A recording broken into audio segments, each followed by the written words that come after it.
الحمد لله رب العالمين والصلاة والسلام على سيدنا ومولانا محمد وعلى آله وصحبه وعلى من تبعهم بإحسان إلى يوم الدين. أما بعد، فقد قال الله تبارك وتعالى في كلامه المجيد والفرقان الحميد: أعوذ بالله من الشيطان الرجيم. بسم الله الرحمن الرحيم.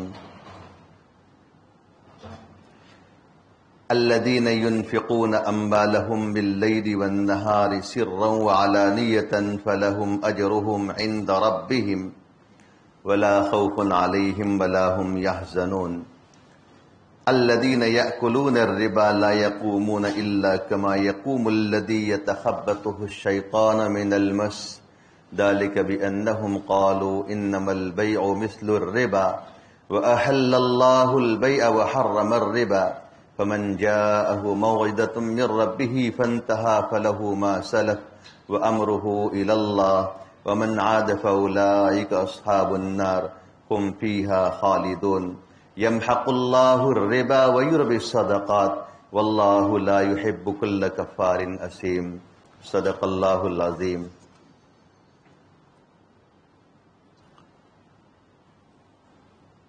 بزرگان محترم، ہمارے تبلیغی جماعت کے احباب میں سے ایک ساتھی نے اعلان کیا کہ تشریف رکھے، انشاءاللہ دین کی بات ہوگی. قرآن مجید کی تفسیر یہ بھی دین کی بات ہے انشاءاللہ. اس لیے میں ان سے یہ گزارش کر رہا ہوں کہ آپ نے جو اعلان کیا ہے اس اعلان کی نیابت میں میں آپ کی بات پیش کر دوں گا. آپ نے جو اعلان کیا ہے، آپ جو بات کرنے والے تھے، تو آپ کی نیابت میں آپ کا نائب بن کر دی ہے، میں آپ کی بات پیش کروں گا امت کو. اللہ تعالی ہم سب کے مل بیٹھنے کو قبول فرمائے.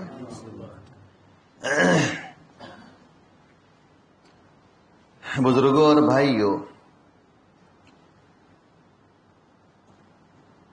8 روزے تک ہم ایک ہی مضمون کو لے کر چلے تھے: بنی اسرائیل پر ہونے والی نعمتیں اور ان نعمتوں کا انہوں نے کیا بدلہ دیا. وہاں ایک مقام پر جا کر میں نے وہ بات کل چھوڑ دی ہے. آج ایک نیا موضوع میں نے لیا ہے، اور وہ نیا موضوع ہے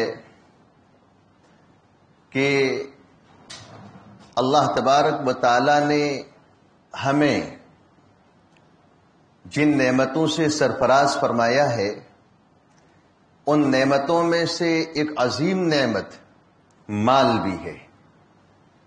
مال اللہ تبارک و تعالی کی عظیم نعمت ہے، جبکہ وہ مال صحیح جگہ میں صحیح طریقے سے خرچ ہو اور صحیح طریقے سے اس کو کمایا جائے. دیکھو، 3 باتیں میں نے کہی ہے: صحیح طریقے سے کمایا جائے، صحیح جگہ میں خرچ ہو اور صحیح طریقے سے خرچ ہو.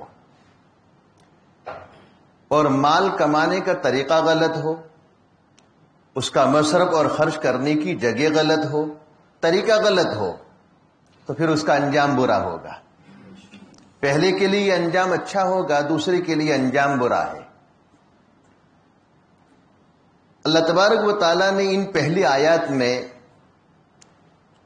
یہ بات ذکر فرمائی ہے کہ جو لوگ اپنے مال کو رات اور دن کی گھڑیوں میں پوشیدہ طور پر اور علانیہ طور پر، پوشیدہ طور پر، ظاہری طور پر خرچ کرتے ہیں، تو ان کے پروردگار کے نزدیک اس کا عظیم اجر ہے. ان کے پروردگار کے پاس ان کا عظیم اجر ہے. دیکھیے، 2 باتیں یہاں ذکر فرمائی ہے. اپنا مال خرچ کرتے ہیں رات میں بھی دن میں بھی. حضرات مفسرین نے لکھا ہے کہ بعض عبادتوں کے لیے وقت متعین ہے، بعض عبادتوں کے لیے وقت متعین ہے. جیسے ظہر کی نماز کے لیے ظہر کی نماز کا وقت متعین ہے، ظہر کے وقت میں پڑھیں گے تو ظہر کی نماز ادا ہوگی، پہلے پڑھیں گے تب بھی ادا نہیں ہوگی، بعد میں پڑھیں گے تو قضا ہوگی۔ عصر کی نماز کے لیے عصر کی نماز کا وقت متعین ہے، پہلے پڑھیں گے ادا نہیں ہوگی، بعد میں پڑھیں گے تو قضا ہوگی۔ اسی طریقے سے رمضان کے روزوں کے لیے بھی رمضان کا مہینہ متعین ہے۔ کوئی شخص یہ کہے کہ گرمی بہت شدید ہے، سخت گرمی ہے، لہذا اس گرمی کی وجہ سے میں روزہ نہیں رکھ سکتا ہوں اور میں اس سے پہلے جنوری کا مہینہ جو آیا ٹھنڈی کا اس میں روزہ رکھ لوں گا، یا آئندہ جب دسمبر کا مہینہ آئے گا اس میں رکھ لوں گا، تو سمجھے یہ چلنے والا نہیں ہے۔ اس کو رمضان کے روزے کی فضیلت حاصل نہیں ہوگی، پہلے رکھے گا تو رمضان کا روزہ ادا نہیں ہوگا، بعد میں رکھے گا تو خواہ روزہ چھوڑنے کا گناہ ہوگا، بعد میں قضا تو ہو جائے گی۔ تو رمضان کے روزے کے لیے رمضان کا مہینہ متعین ہے، اسی طریقے سے حج کے لیے حج کا مہینہ متعین ہے۔ تو اللہ تبارک و تعالیٰ نے بندوں کے اوپر کچھ عبادتیں ایسی فرض کی ہے کہ جن کے لیے وقت متعین ہے، نماز، روزہ، حج وغیرہ کے لیے وقت کیا ہے؟ متعین ہے، وقت ہی میں کرنا پڑتا ہے۔ لیکن بعض عبادتیں ایسی ہے کہ جن کے لیے کوئی وقت متعین نہیں ہے، جیسے زکوٰۃ کی ادائیگی کے لیے کوئی وقت متعین نہیں ہے کہ آپ رمضان کی پہلی تاریخ کو ہی حساب کرو اور پہلی تاریخ سے لے کر 30 تاریخ تک زکوٰۃ دے دو، اس کے لیے کوئی وقت متعین نہیں ہے۔ زکوٰۃ پہلے بھی دے سکتے ہو، رمضان میں بھی دے سکتے ہو، بعد میں بھی دے سکتے ہو، جب بھی دو گے وہ ادائی ادا ہوگی، قضا نہیں ہوگی، جب بھی دو گے ادائی ادا ہوگی، قضا نہیں ہوگی۔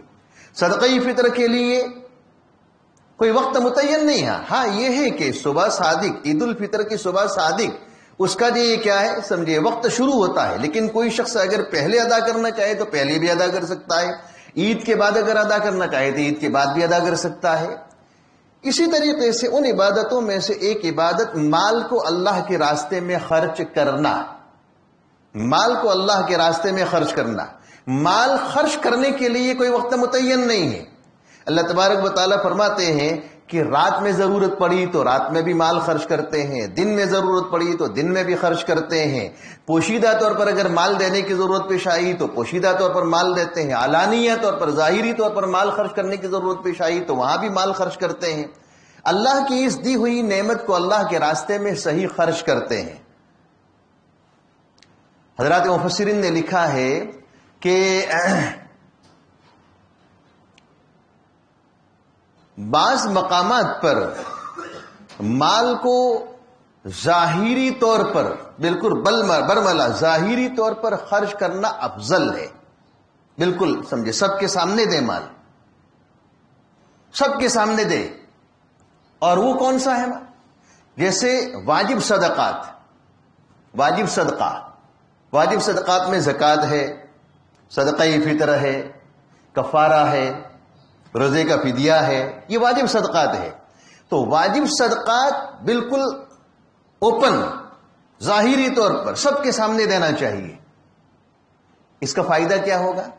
اس کا فائدہ یہ ہوگا کہ اگر درمیانی قسم کا مالدار شخص ہے یا درمیانی قسم سے بھی نیچے طبقے کا اگر کوئی شخص ہے، اپنے مال کی زکوٰۃ کا حساب کر کے اگر سمجھے 1000 روپیے بھی اس کی زکوٰۃ نکلتی ہے اور یہاں سمجھے کسی سفیر کو اپنا سمجھے چندہ اور اپنی رسید کٹوانے کے لیے متوسط طبقے سے بھی نیچے طبقے کا کوئی شخص یہاں رسید کٹوانے کے لیے بیٹھے گا اور کہے گا کہ زکوٰۃ میں لکھو اور میرا نام لکھو، تو مالدار قسم کا، اعلیٰ قسم کا مالدار قسم کا جو آدمی ہوگا اس کو ایک دل میں غیرت پیدا ہوگی کہ یار یہ تو نیچے طبقے کا شخص یہ زکوٰۃ لکھوا رہا ہے، صدقہ فطر لکھوا رہا ہے، اور مجھے تو اللہ نے بہت مال دیا ہے تو مجھے تو صدقات اور زکوٰۃ دینے کا اہتمام زیادہ کرنا چاہیے۔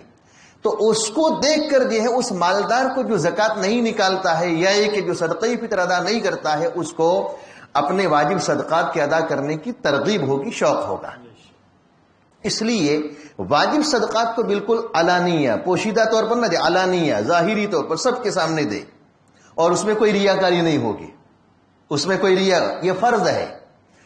اگر فرض نماز پڑھتا ہے تو فرض نماز میں کوئی ریاکاری نہیں ہے، لیکن تہجد پڑھتا ہے اور اوابین پڑھتا ہے تو اس میں ریاکاری ہو سکتی ہے، شاید کسی کو دکھانے کے لیے لمبی لمبی نماز پڑھتا ہو، کسی کو دکھانے کے لیے لمبے رکوع اور سجدے کرتا ہو، دکھانے کے لیے لمبا قیام کرتا ہو، لیکن فرض تو ادا کرنا ہی کرنا ہے۔ اس لیے حضرات فقہا نے لکھا ہے کہ فرض کی ادائیگی میں کوئی ریاکاری دکھاوا نہیں ہوتا ہے، لیکن سمجھے نوافل میں ہوتا ہے تو سمجھے ادھر فرض ادا کر رہا ہے، اس لیے وہاں پر کوئی دکھاوا اور ریاکاری نہیں ہوگی۔ لیکن جو نفل صدقہ ہے اس نفل صدقے کو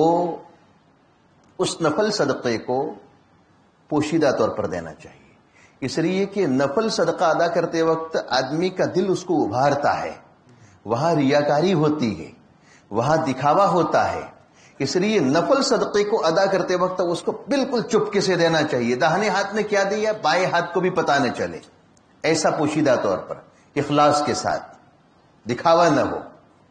اسی لیے احادیث کے اندر نبی اکرم صلی اللہ علیہ وسلم نے ارشاد فرمایا کہ جو شخص ریاکاری کے ساتھ یا سمجھے دکھاوے کے ساتھ کوئی عمل کرتا ہے تو اللہ تبارک و تعالیٰ کی رضا اس کو نصیب نہیں ہوتی ہے، اس کا وہ عمل اس کے منہ پر مار دیا جاتا ہے، دکھاوے کے لیے جو کام ہو۔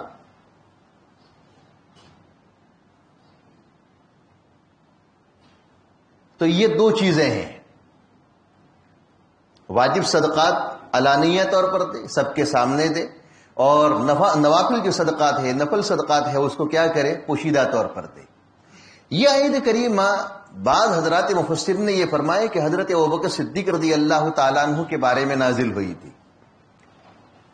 انہوں نے 40,000 درہم میں سے 10,000 درہم یا 10,000 دینار رات میں خرچ کیے تھے، 10,000 دن میں خرچ کیے تھے، 10,000 پوشیدہ طور پر دیے تھے، اور 10,000 سمجھے ظاہری طور پر دیے تھے، 40,000 دینار اس طریقے سے خرچ کیے تھے۔ قرآن مجید یہ کہہ رہا ہے کہ وہ لوگ جو اپنے اموال کو رات میں خرچ کرتے ہیں، اپنا مال رات میں خرچ کرتے ہیں، دن میں بھی خرچ کرتے ہیں، پوشیدہ طور پر بھی دیتا ہے، علانیہ طور پر بھی دیتے ہیں، تو حضرت ابوبکر صدیق رضی اللہ تعالیٰ عنہ نے 4 طریقوں سے اس طریقے سے مال خرچ کیا تھا، ان کے بارے میں یہ آیت کریمہ نازل ہوئی ہے۔ ان کے لیے کیا اجر ہے؟ فَلَهُمْ أَجْرُهُمْ عِنْدَ رَبِّهِمْ، ان کے پروردگار کے نزدیک ان کا اجر ہوگا۔ وَلَا خَوْفٌ عَلَيْهِمْ وَلَا هُمْ يَحْزَنُونَ، اور ان کے لیے کوئی خوف نہیں ہوگا، کوئی ڈر نہیں ہوگا، اور کوئی غم بھی نہیں ہوگا، کوئی ڈر نہیں ہوگا، کوئی غم نہیں ہوگا آخرت میں۔ یہ سمجھے مال خرچ کرنے والوں کے متعلق ہے۔ اور میں نے آپ کو پہلے ہی بتایا تھا کہ مال اللہ کے راستے میں خرچ کرنے کا طریقہ صحیح ہو، اور اس کی جگہ صحیح ہو، اور کمانے کا طریقہ صحیح ہو۔ آگے جو آیت پیش کی ہے اس آیت کریمہ میں غلط طریقے سے جو لوگ مال حاصل کرتے ہیں تو ان کا انجام کیا ہوگا، اور وہ سمجھے کیا ہے غلط طریقہ۔ غلط طریقہ یہ ہے کہ جو سود کے ذریعے مال کھاتے ہیں، سود، ربا، بیاج کھاتے ہیں۔ آج ہمارے مسلم معاشرے کے اندر جہاں بہت سی کوتاہیاں بلکہ بہت سے گناہ پائے جاتے ہیں، ان گناہوں میں سے ایک گناہ بعض لوگوں کے اندر یہ بھی پایا جاتا ہے۔ سود کسے کہتے ہیں؟ سود کہتے ہیں پیسے کے ذریعے پیسہ کمانا، درمیان میں کسی چیز کا واسطہ نہ ہو۔ پیسے کے ذریعے پیسہ کمانا، درمیان میں کوئی واسطہ نہ ہو۔ بات سمجھ میں آئی؟ پیسے کے ذریعے کیا کرنا؟ پیسہ کمانا، درمیان میں کوئی واسطہ نہ ہو۔ مثال کے طور پر ایک شخص آپ کے پاس آیا اور اس نے کہا کہ بہت ضرورت مند ہوں، آپ مجھے 25,000 روپئے 4 مہینے کے لیے بطور قرض دے دیجئے۔ تو آپ نے 25,000 روپئے 4 مہینے کے مدت پر دیے، اس کو قرض کے طور پر دیے، پھر کہا کہ واپس کرو گے تو 30,000 دینا پڑے گا، 30,000 دینا پڑے گا آپ کو، واپس کرو گے تو 25 دے رہا ہوں لیکن 30,000 دینا پڑے گا۔ تو پیسے کے ذریعے پیسہ بڑھایا ہے، پیسے کے ذریعے کیا کیا ہے؟ پیسہ بڑھایا ہے، درمیان میں کوئی واسطہ نہیں ہے، اس کو کہتے ہیں سود۔ اور آپ نے 25,000 کے ذریعے کوئی اناج خریدا، 25,000 کا اناج خریدا، اپنی دکان کے اندر لا کر رکھا، اور پھر اس کو تھوڑے نفع کے ذریعے سمجھے بیچ کر 30,000 بنائے ہیں، تو یہ کیا ہے؟ تجارت ہے، یہ تجارت ہے۔ درمیان میں کیا ہے؟ تجارت کا واسطہ آ گیا، درمیان میں اناج کا واسطہ آ گیا، اور پہلے میں کیا ہے؟ پیسے کے ذریعے ڈائریکٹ پیسہ کمایا جا رہا ہے۔ تو وہ جو سود ہے، وہ ربا ہے، وہ بیاج ہے، ان کے لیے بڑی سخت وعید ہے۔ اور دوسری صورت میں کیا ہے؟ تجارت ہے، کاروبار ہے، اس میں کوئی حرج نہیں ہے، جبکہ صحیح انداز سے تجارت ہو رہی ہو، کاروبار ہو رہا ہو تو اس میں کوئی حرج نہیں ہے۔ اچھا، جو سود کھاتے ہیں ایسے لوگوں کے متعلق نبی اکرم صلی اللہ علیہ وسلم نے ارشاد فرمایا، بڑی سخت وعید سنائی ہے، لعن اللہ آکل الربا وموکلہ وشاہدہ وکاتبہ وشاہدیہ، اللہ تبارک و تعالی لعنت فرماتے ہیں سود کھانے والے پر۔ آکل کہتے ہیں کھانے والا، سود کھانے والے پر، کھلانے والے پر۔ معلوم یہ ہوا کہ دینے والا بھی کیا ہے؟ سمجھے گنہگار ہے، اور لینے والا بھی گنہگار ہے۔ لینے والا زیادہ گنہگار ہوگا، دینے والا بیچارہ مجبور تھا تو مجبوری میں دے رہا ہے۔ کھانے والا کھلانے والا دونوں گنہگار ہے، دونوں اللہ کی لعنت کے مستحق ہے۔ اور پھر آگے فرمائے کہ کاتبہ و شاہدیہ، لکھنے والا، سودی کاروبار لکھنے والا، سودی حساب کرنے والا، آڈٹ کرنے والا۔ اور آگے فرمائے کہ کاتب، کوئی اگر سودی معاملہ ہو رہا ہے اور اس سودی معاملے کے اندر کوئی شخص گواہ بنا ہے تو گواہ بننے والے پر بھی لعنت ہے، حالانکہ وہ تو سائڈ کا آدمی ہے، اس گواہ بننے والے پر بھی لعنت ہے۔ تو 4 آدمی سود کی وجہ سے اللہ کی لعنت کے مستحق ہوتے ہیں، سود کھانے والا، کھلانے والا، لکھنے والا، اور اسی طریقے سے گواہ بننے والا۔ اسی لیے حضرات فقہاء نے اور حضرات مفتیان کرام نے فتاوی کی کتابوں میں لکھا ہے کہ بینک کے اندر ملازمت کرنا جائز نہیں ہے، بینک کے اندر ملازمت کرنا جائز نہیں ہے۔ کیوں؟ اس لیے کہ بینک کا پورا نظام یہ سود پر ہوتا ہے، بینک کا پورا نظام، جو بینک یہ ہے سود سے خالی ہو ایسے سمجھے شاید کوئی نہیں ہے۔ ہاں اگر سمجھے کوئی اگر ٹرسٹ چلاتا ہو، کوئی مسلم تنظیم چلاتی ہو اور غیر سودی بینک ہو تو اور بات ہے، لیکن جتنی بھی بینکیں ہم آج دیکھتے ہیں ساری بینکوں کا نظام کیا ہے؟ سود پر ہے، سود پر مبنی ہے۔ تو بینک کے اندر ملازمت کرنے والا، اس کو جو تنخواہ ملے گی اس میں سود کی آمیزش ہوگی، لکھے گا، آڈٹ کرے گا، اس کے اندر بھی کیا ہے؟ تعاون ہو رہا ہے۔ وہاں پر اگر کوئی ملازمت کسی طریقے سے کر رہا ہے، کیشیئر کی ملازمت کر رہا ہے، کمپیوٹر چلا رہا ہے، حساب رکھتا ہے، کسی بھی طریقے سے ملازمت کرتا ہے، تو بینک کی ملازمت کرنا ہمارے حضرات فقہاء نے منع لکھا ہے، ناجائز لکھا ہے۔ لیکن اگر کسی آدمی نے بینک کی ملازمت لے لی ہے، پتہ نہیں تھا اور لے لی ہے، تو مفتی عبدالرحیم صاحب لاجپوری نور اللہ مرقدہ نے لکھا ہے کہ جب تک اس کو کوئی حلال ملازمت نہ ملے وہاں تک اس کو جاری رکھے اور اللہ سے توبہ کرتا رہے، اور حلال اپنی ملازمت کے لیے کوشش کرتا رہے، تلاش کرتا رہے، اور جیسے ہی ملے فوراً کیا کرے؟ اس کو چھوڑ دے، اس کو چھوڑ دے۔ تو اللہ کے رسول صلی اللہ علیہ وسلم نے لعنت فرمائی ہے، لعن اللہ آکل الربا وموکلہ وکاتبہ وشاہدیہ، سود کھانے والے، کھلانے والے، لکھنے والے، آڈٹ کرنے والے اور گواہ بننے والے، سب پر اللہ کی لعنت ہے۔ یہ تو اللہ کے رسول صلی اللہ علیہ وسلم نے حدیث کے اندر ارشاد فرمایا، لیکن قیامت کے دن اس سود کھانے والے کا انجام کیا ہوگا؟ سود کھانے والے کا انجام ہوگا کہ میدان محشر قائم ہوگا، اولین آخرین سارے لوگ سمجھے وہاں جمع ہوں گے، حضرت آدم علیہ الصلوۃ والسلام سے لے کر نبی اکرم صلی اللہ علیہ وسلم اور قیامت تک آنے والے سارے لوگ وہاں موجود ہوں گے، اور سود کھانے والوں کا ایک طبقہ الگ ہوگا، جس نے دنیا کے اندر سود کھایا ہوگا، سودی لین دین اور کاروبار کیا ہوگا، تو وہ قیامت کے دن میدان محشر میں اس طریقے سے اٹھے گا جیسے شیطان نے اور جنات نے اس کو یہ چھو کر خپتی بنا دیا ہو، جیسے جنات نے، شیطان نے اس کو چھو کر کیا کیا ہو؟ خپتی بنا دیا ہو، اس کو مدہوش کر دیا ہو، اس طریقے سے اٹھے گا۔ اور سارے لوگ دیکھیں گے کہ یہ لڑکھڑاتا ہوا اٹھ رہا ہے، یہ سمجھے لڑکھڑاتا ہوا اٹھ رہا ہے، لہذا کیا ہے؟ یہ سود کھانے والا ہے۔ اس کی حرکات و سکنات سے، اس کی نقل و حرکت سے لوگ پہچان لیں گے کہ یہ دنیا میں کیا تھا؟ سود کھانے والا تھا۔ پھر حضرات مفسرین نے لکھا ہے کہ بیہوشی دو طرح کی ہوتی ہے. بیہوشی دو طرح کی ہوتی ہے. ایک تو بیماری کی وجہ سے آدمی بیہوش ہو جاتا ہے. بیماری کوئی ایسی طاری ہوئی ہے تو بیماری کی وجہ سے آدمی کیا ہوتا ہے؟ بیہوش ہو جاتا ہے، بیہوشی طاری ہو جاتی ہے.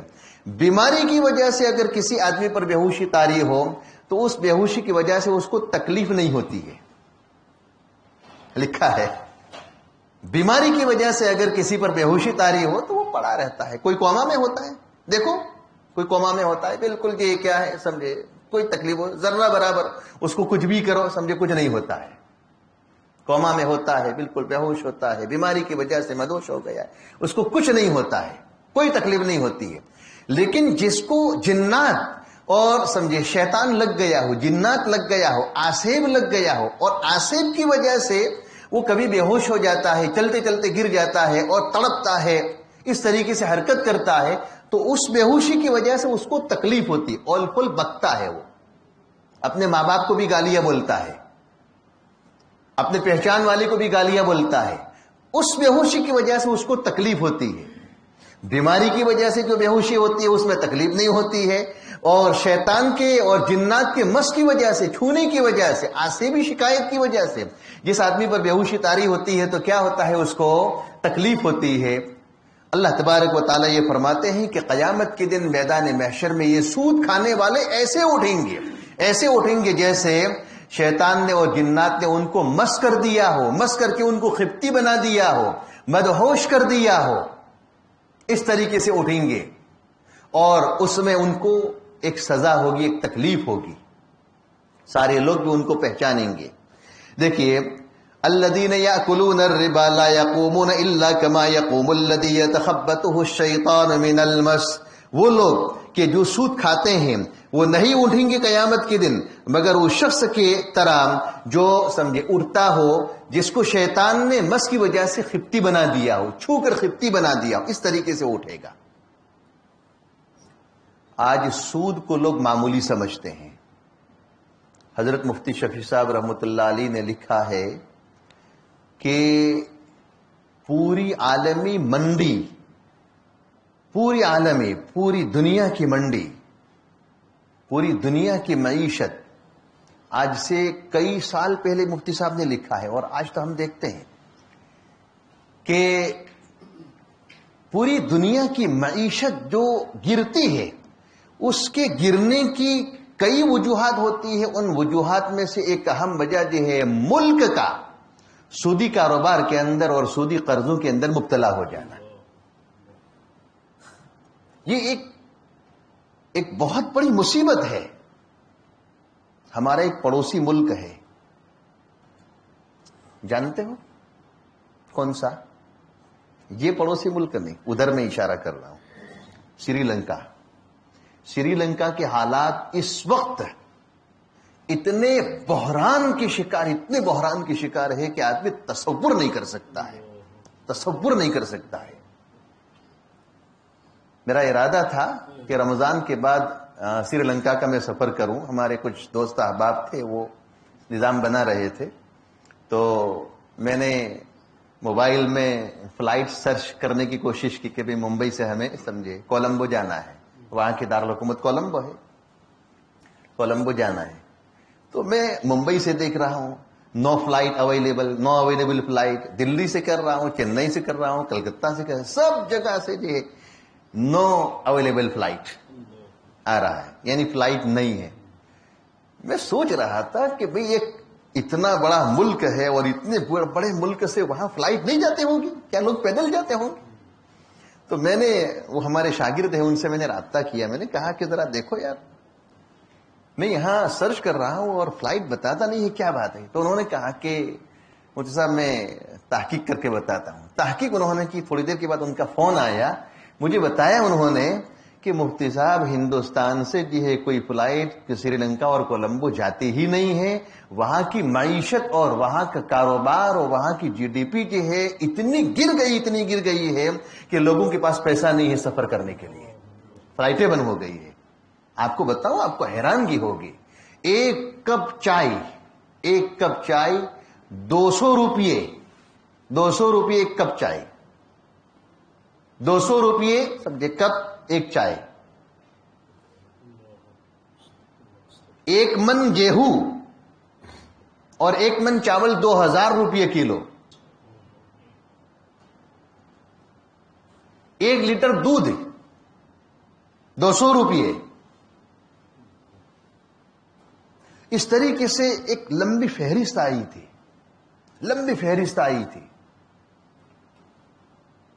میں حیران رہ گیا کہ کیا ہے ملک کا.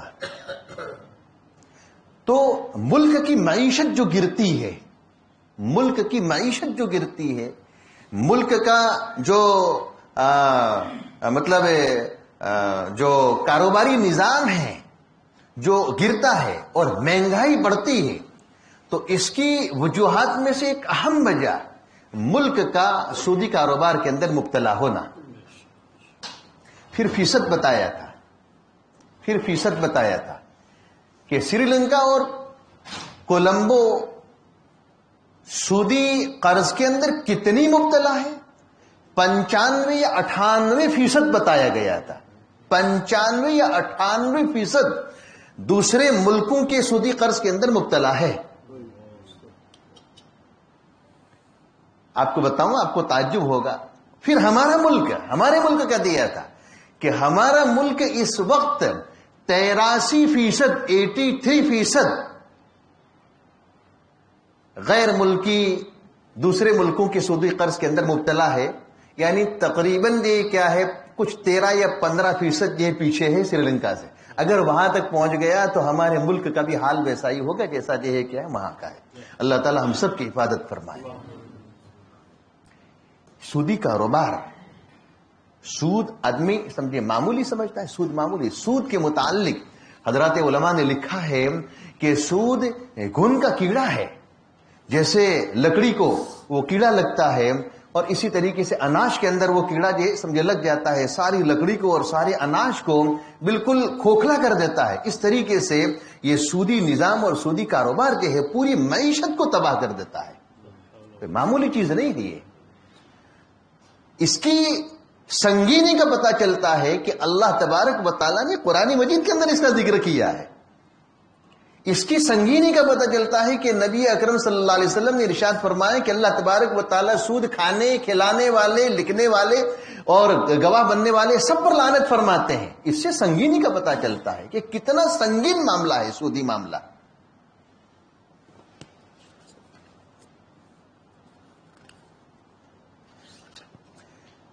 کیا فرماتے ہیں کہ الا كما يقوم الذي يتخبطه الشيطان من المس ذلك بانهم قالوا انما البيع مثل الربا. ایسا کیوں؟ ایسا سمجھے کیوں کہہ رہے کہ ایسا اس لیے کہ وہ لوگ یہ کہتے تھے کہ خرید و فروخت یہ سود کے مانند ہے. یہ خرید و فروخت سود کے مانند ہے. تشبیہ الٹی دے رہے ہیں. یعنی یہ کہتے ہیں کہ جیسے سود حلال ہے اس طریقے سے ربا حلال ہے. سود حلال ہے اس طریقے سے بے حلال ہے، خرید و فروخت حلال ہے. حالانکہ یہ خرید و فروخت کرنا، تجارت کرنا، کاروبار کرنا یہ تو حلال ہے، لیکن سود کیا ہے سمجھے حرام ہے. آگے اللہ تعالیٰ نے یہ فرمایا کہ وَأَحَلَّ اللَّهُ الْبَيْعَ وَحَرَّمَ الرِّبَا. اللہ تبارک و تعالیٰ نے تجارت اور کاروبار کو تو حلال کیا ہے لیکن ربا یعنی سود کو حرام کیا ہے. فَمَنْ جَاءَهُ مَوْعِظَةٌ مِّن رَّبِّهِ فَانْتَهَىٰ فَلَهُ مَا سَلَفَ. لہذا جس شخص کے پاس اس کے رب کی طرف سے نصیحت آ گئی اور وہ باز آ گیا، یعنی اللہ کا یہ پیغام، اللہ کا یہ حکم آ گیا کہ سودی کاروبار کرنا گناہ ہے اور بہت سنگین ہے، یہ سمجھے اللہ کا حکم آ گیا. اللہ کا حکم آنے کے بعد وہ اس کاروبار سے، سودی کاروبار سے رک گیا ہے، تو اس کے لیے سمجھے جو کچھ اس نے پہلے یعنی اس خبر آنے سے اور اطلاع ہونے سے پہلے جو کچھ اس نے سودی کاروبار کر کے مال جمع کیا ہے وہ تو اس کے لیے حلال ہوگا، لیکن اس کے بعد اگر کیا کرے گا، کام کرے گا تو اس کے لیے حرام ہوگا. وَأَمْرُهُ إِلَى اللَّهِ. باطنی طور پر سمجھے وہ کیا سمجھتا ہے، کیا حال ہے، اس کا معاملہ تو اللہ کے حوالے ہے. جو شخص اس کے بعد عود کرے گا، لوٹے گا، تو یہ لوگ جہنمی ہیں جس میں وہ ہمیشہ ہمیشہ رہیں گے۔ آگے اللہ تعالیٰ نے فرمایا کہ یمحق اللہ الربا ویربی الصدقات واللہ لا يحب کل کفار اثیم۔ اللہ تبارک و تعالیٰ سود کو گھٹاتے ہیں، دیکھو سود کو گھٹاتے ہیں۔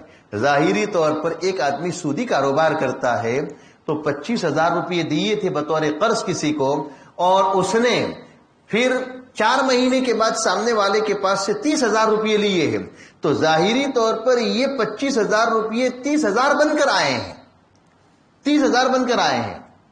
اور ایک آدمی صدقہ کرتا ہے، خیرات کرتا ہے، اپنا پیسہ اللہ کے راستے میں خرچ کرتا ہے